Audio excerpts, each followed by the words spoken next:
Hey there, Chronicles Crew. I'm back to talk a little bit more about some conversations that we've been having, kind of diving into some of the things we talked about with having second thoughts and some doubts about what we've done so far and what to do going forward. And I'm going to let you in a little bit into our thought process, or at least my thought process, as Karen and I work for this. It's doing a good job connected to shore power. We still need to figure out what's going on with that. As we get ready to kind of shove off a couple of things that I would like to do and some things that we really need to do, which are kind of weighing into this discussion or thought that I've been having. One of them is that, I ended up getting that air inflator hooked up to the truck's air brakes, and it works okay, and it was able to top off the tires, but it's slow. So I'd really like to get a separate portable inflator. Doing some research here, AI is a really good friend for me to help kind of perform these searches and narrow down some really good candidates based on our preferences. From this point, I'm looking for items, components that have excellent value, good reputation, durable, maintainable, have a good service life, and all that. Number one, been looking at a heavy-duty tire air compressor. The truck is on a 24-volt electrical system, as is most of the Habitat, although the inverter brings it down to 12 volt and provides, of course, our regular household AC, but not for the air conditioning, but for the alternating current. But, gold standard would be the ARB. In this case, I'm thinking the all-top dual-cylinder 12-volt portable inflator would be a good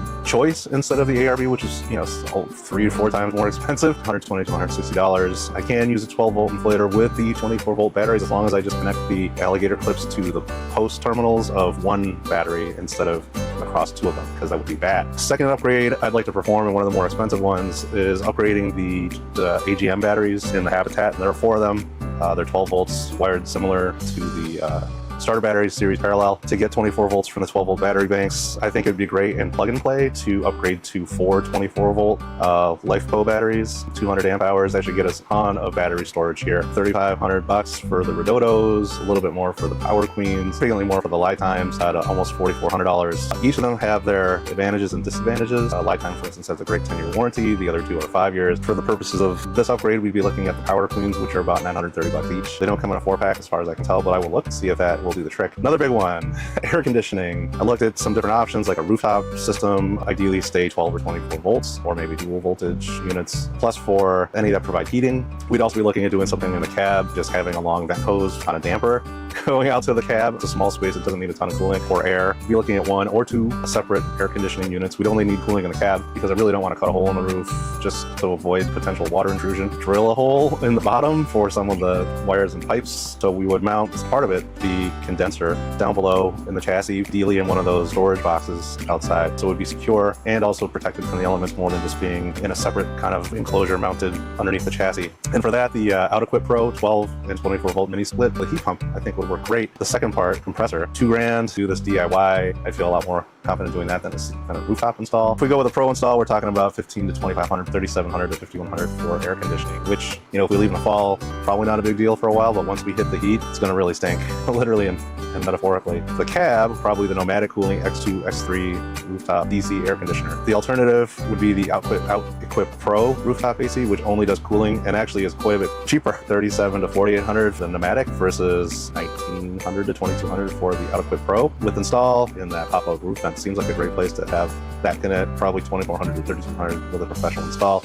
And I got to find someone who's willing to do it around here. The next thing we'd be looking at is carrying spare tire. How do we carry 2? And ideally, it would also be nice to be able to open that Safari window. So it's a really tight tolerance. It's another option, sort of like a swing out or winch for 2-tire carrying. It's a lot of weight and absolutely needs to be well designed to carry the weight, especially with all the movement it could be encountering in vibration. Maybe $1,500 to $2,500, and this is just a guesstimate for the 1-tire carrier. For the 2-tire carrier, kind of a lift assist system, we're looking at $2,500 to $5,000. We want to add a full hydraulic pivot lift system, $1,000 to $2,000. The other option we looked at was maybe getting a towed or a towed vehicle, flat towed pickup truck with a flatbed. Simpler to have it carry the tires and also have another vehicle, a runabout. There'd still be some fabrication involved. Secure in the flatbed, but the big cost there is buying another vehicle, and there's a limited number of 4x4 flatbeds, flat towable. Chevy and GMC, Colorado, Canyon, pretty much every other truck that we look at is older and manual, 4x4 only, Deers, and the Toyota TRDs, which I think up to 2011 in that case, Ford Rangers. And so a third option, and this is an interesting one for me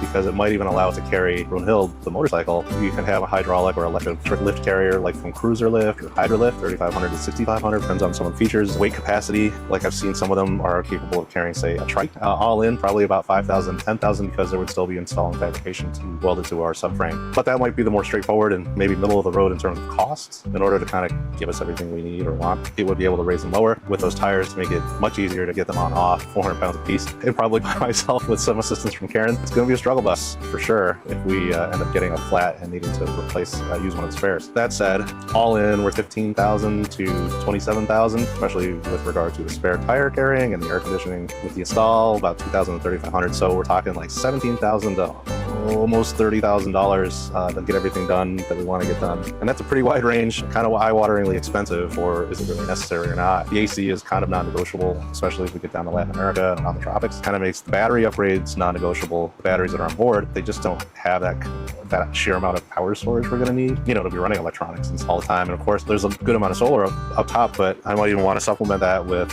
some portable panels to make sure we're getting all the energy we can when we're boondocking. There's a certain amount of efficiency I understand that we'll lose, and of course, not every day is going to be perfectly sunny and bright. Cloudy days, which would really impact the amount of energy we're able to capture. Ideally, we'd have sort of a sweet spot of solar collection. Maybe that would be, fine for the batteries on board.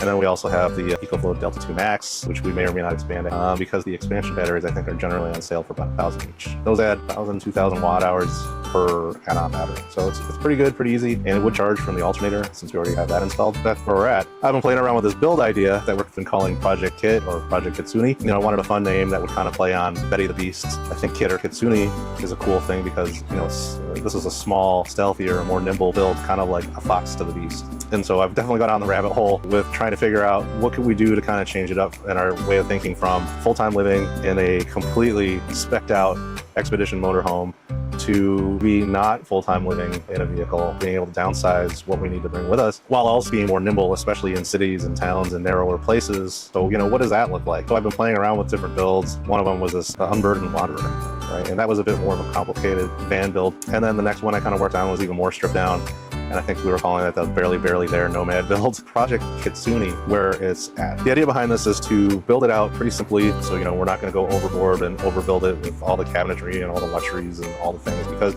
we're not going to live in it full time. It's basically a camper and storage space for us as we move from place to place, experience and live in these places for a while. And so to that end, we'll be staying in probably some nice but inexpensive lodging. And there's lots of that, inexpensive food in Latin America. Dollar, at least right now, still goes far. We would stay in lodging with the dogs, camp whenever we want, maybe to go do some astrophotography or some exploration, or in between long stretches of highway, from city to city, town to town, whatever. The world's a big place, and sometimes it takes a long time to get to your destination. For Project Kit, the idea is to build out the finishing, the floor, the ceiling, the walls, using off-the-shelf DIY-able components and insulation. I'm kind of leaning towards the Havelock wool just because it's more natural substance and there are a lot of advantages there. But that said, the Insulate seems to be pretty good too. A lot of places it is available in pre-cut for a Ford Transit. Came down to a Ford Transit with all-wheel drive, preferably a high roof, the longer wheelbase, although shorter is fine, especially for city driving. Also maybe the Classic Sprinter, which is also available with diesel. Those tend to be more expensive, more sought after, and they retain their value a bit more. We're starting to see more of those hit the market, not quite as expensive as they were. And I have found a couple of builds that were completed that are a little bit more, or a bit more than doing this build out myself, but also they're more professionally finished with more of the accoutrements and whatnot for camping and living. The idea is everything would be off the shelf, DIY, turnkey, durable, good enough, no things that are, I guess, just for the sake of having it. Everything would have a purpose or a dual purpose. It would be good for its purpose. It wouldn't be overkill. Sort of, I guess, the opposite of Betty. Let me get into that.